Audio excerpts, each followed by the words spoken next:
हमारे बीच में माननीय सांसद जी आ गए हैं, जिनकी चर्चा हम लोग कर रहे थे। पूर्व विधायक माननीय उमाशंकर कुशवाहा जी इस कार्यक्रम में समागत हैं। इनका भी बहुत बहुत स्वागत है, अभिनंदन है। अब आपके बीच में माननीय सांसद जी अपनी बातों को रखेंगे, उससे पहले भी हमारे संचालक जी समाजवादी पार्टी के राष्ट्रीय अध्यक्ष माननीय अखिलेश यादव जी अफजाल अंसारी को टिकट से मुल दे दिए।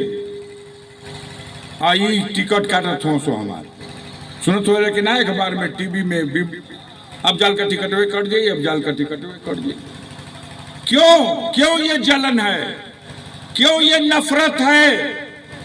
कसूर बता दो। मेरे पूर्वजों ने देश को आजाद कराने की लड़ाई लड़ी। मेरे पूर्वजों में ब्रिगेडियर उस्मान साहब थे। जब देश आजाद हुआ, पाकिस्तान ने हमला कर दिया कश्मीर पे, नौशेरा घाटी पे कब्जा कर लिया, झांगर घाटी पे कब्जा कर लिया, और ये वैष्णो देवी से लगाए पूरा जम्मू का इलाका पाकिस्तान की सेना रौंद रही थी। तब भारतीय सेना के जनरल करियप्पा साहब ने ब्रिगेडियर उस्मान को कहा, कश्मीर को बचाने के लिए जो सेना भेजी जा रही है, उस सेना का कमांडर तुमको बनाया जा रहा है, बचाओ कश्मीर जाकर के। और मैं गर्व के साथ कह सकता हूं कि मेरे पूर्वज ब्रिगेडियर उस्मान, जो भारतीय सेना के नायक थे, कश्मीर में जाके पाकिस्तान के खिलाफ लड़े, झांगर घाटी को फिर से मुक्त कराया, नौशेरा घाटी को फिर से जीत लिया, और इसी लड़ाई में अपनी मातृभूमि की रक्षा में 3 जुलाई सन 1948 को नौशेरा घाटी में शहीद हो गए। मरने के बाद उनको महावीर चक्र मिला उनकी वीरता के लिए। हम उस परिवार के वंशज हैं, हमारी रगों में उन्हीं बहादुर वीरों का खून है। हम तुम्हारे जुल्म से हटने वाले नहीं हैं। कौन है इस धरती पे आया है जो अमर हो? जो भी पैदा हुआ उसे मरना है। जिस दिन समय पूरा हो जाएगा उस दिन मैं भी चला जाऊंगा। मुझे मौत का डर मत दिखाओ। मैंने कह दिया है मोदी के लेफ्टिनेंटों से कि जब तक जीवित हूं, जब तक जुल्म और अत्याचार और बुराई के खिलाफ लड़ता रहूंगा। कसूर इतना है साथियों, जलन इस बात की है कि इनकी गोद में जो असली माफिया पल रहे हैं, असली गुंडे पाले जा रहे हैं, जो समाज में गरीबों को सताते हैं, उनकी इज्जत आबरू लूटते हैं, वो हम लोगों से डरते हैं। हमने कभी किसी गरीब का रोआ नहीं दुखाया। जिस दिन एक गरीब कह देगा कि हमें तकलीफ पहुंची है, उस दिन सदा और सर्वदा के लिए राजनीति छोड़ दूंगा। हम तो जुल्मियों से लड़ते हैं।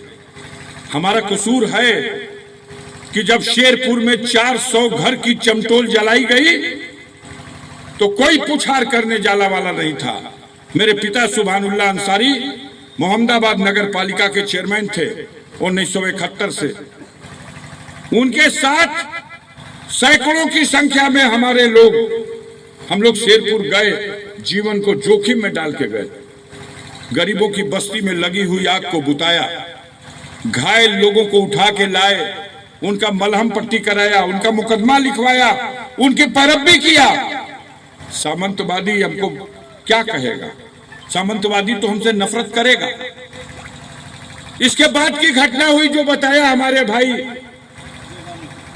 उमाशंकर कुशवाहा ने जोगा मसाहिब में, जिसमें 4 गरीब चमार भाइयों की हत्या की गई थी और लाश गंगहर नदी में फेंक दी गई थी। इस खबर को सुनने के बाद सबसे पहले अगर वहां कोई गया था तो अफजाल अंसारी अपने 100 लोगों के साथ सर पे कफन बांध करके हम लोग जोगा गए थे, और उन गरीब लोगों को, उनकी लाशों को छान के जाल से नदी से निकलवाया, मुकदमा काम कराया, हत्यारों को जेल भेजवाया।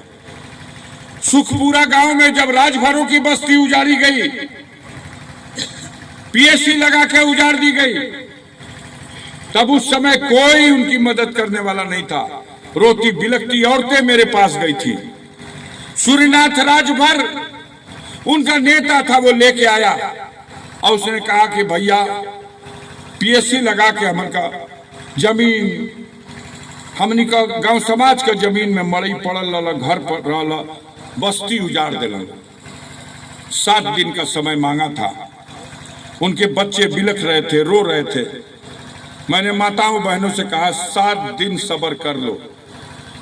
जैसे भी तिरपाल दिलवा दिया, कहा पेड़ों में और बांस के खूंटी में तिरपाल बांध के उसके नीचे 7 दिन गुजारा करो। 7 दिन का समय दो तैयारी के लिए। और 7 दिन की तैयारी में से 10,000 लोगों को इकट्ठा किया और चढ़ गए सुखपुरा और बसा दिया फिर बस्ती। आज भी जो चाहे दुनिया को मैं चैलेंज देता हूं। हाई महनपुरा गांव है, यहां का पैदा हुआ मनोज सिन्हा, आज सुखपुरा गांव है, उसे सटल दोनों एक के डांड पे। जाओ पता कर लो, नुनारा थाना क्षेत्र का सुखपुरा गांव। आज भी 150 घर राजभर उस बस्ती, उस जमीन पे आज भी आबाद है। पूछो जा करके कि कैसे फिर आबाद हुए जब उजाड़ दिए गए थे।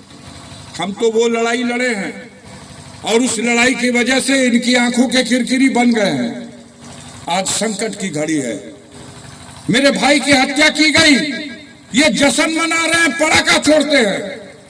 इनके नेता कहते हैं मिटा दिया गया, इनके नेता कहते हैं मट्टी भी नसीब नहीं होगी। आप बताओ, किसी की अर्थी में क्या उसकी शव यात्रा में जाने से किसी को परमिशन लेनी पड़ती है? किसी की चिता पर लकड़ी रखने के लिए कभी कोई परमिशन लेता है? नक्के नक्के पर फोर्स लगा करके और चाहा गया कि मेरे भाई का भी जब शव भी आया तो उसको मिट्टी देने वाला, शव यात्रा में शामिल होने वाला कोई न रहे। लेकिन धन्य है इस पूर्वांचल के, इस गाजीपुर के गरीब जनता, जिसने साबित किया। आंखें फटी रह गई सरकार की। 1000, 2000, 5000, 10,000 नहीं साथियों, लाखों की संख्या में गरीब उमड़ करके आ गया, मरने मिटने को तैयार हो गया और प्रशासन और शासन को पीछे हटना पड़ा। तब साबित हुआ कि मुख्तार माफिया नहीं, वास्तव में गरीबों का मसीहा था। तब उसके लिए ये जनता लड़ने के लिए आई। आज ये हमको माफिया कहते हैं। कह लो भाई, तुम्हारा मुंह है। आज टीवी वाले, रेडियो वाले, अखबार वाले माफिया कहते हैं। हमारे पत्रकार बंधु को भी चटकारा लेते हुए लोग मुंह में लगा के मुख्तार माफिया था। खूब जवाब दिया है जनता ने, पेट भर दिया है गोदी मीडिया के लोगों को। कदम कदम पे लोगों ने कहा है कि संसार में कोई माफिया बता दो। दुनिया में कोई आता है, जाना तो सबको है, लेकिन जब उसकी अंतिम यात्रा जाती है तो वही यात्रा ये साबित करती है कि इस व्यक्ति ने दुनिया में क्या कमाया है। और उसकी अंतिम यात्रा में लाखों लोगों ने वहां इकट्ठा होकर के ये सबूत दिया कि वो हमारा मसीहा था, वो हमारा हीरो था। आज मजाक उड़ाते हो आप, घूम घूम के चट्टी चौराहा पे हमारे खिलाफ चुनाव लड़ने आए हैं तो एक जने कह रहे हैं कि असली माफिया। हम माफिया हैं? बताओ। गाजीपुर की गरीब जनता, 10 बार चुनाव लड़ा हूं और 7 बार गाजीपुर की गरीब जनता ने वोट देकर के जिताया है। 11वीं बार चुनाव लड़ रहा है। दौलत नहीं है, घर द्वार, जगह जमीन, खेत बाग बगीचा, संपस्त सब कुछ या तो पस्त कर दिया गया है या कुर्क कर दिया गया है। हमारे साथ नहीं हुआ है, देश में न जाने कितनों के साथ हो रहा। लोग टूट जाते हैं एक घर बनाने में और ये तरस नहीं खाते बस्तियां गिराने में। पूरी की पूरी बस्ती गिरा दी जा रही है। जैसे मेरे ऊपर जुल्म हुआ है, वैसे ये सरकार गरीबों पर हर जगह जुल्म कर रही है। अगर किसी गरीब ने ठान लिया कि हम अपनी बारात घोड़े पर बैठ के जाएंगे, उस गरीब को घोड़े से उतार करके अब बिजली का पोल में बांध करके नंगा करके गुजरात में कोड़े से मारा जा रहा है। ये क्या जुल्म हो रहा है? हाथरस की बेटी के साथ बलात्कार किया गया और जब वो बेटी ये दर्द सहन नहीं कर सकी, मौत हो गई, तो अस्पताल से उसका शव उसके माँ बाप को नहीं दिया गया, उसको एक जगह ले जाकर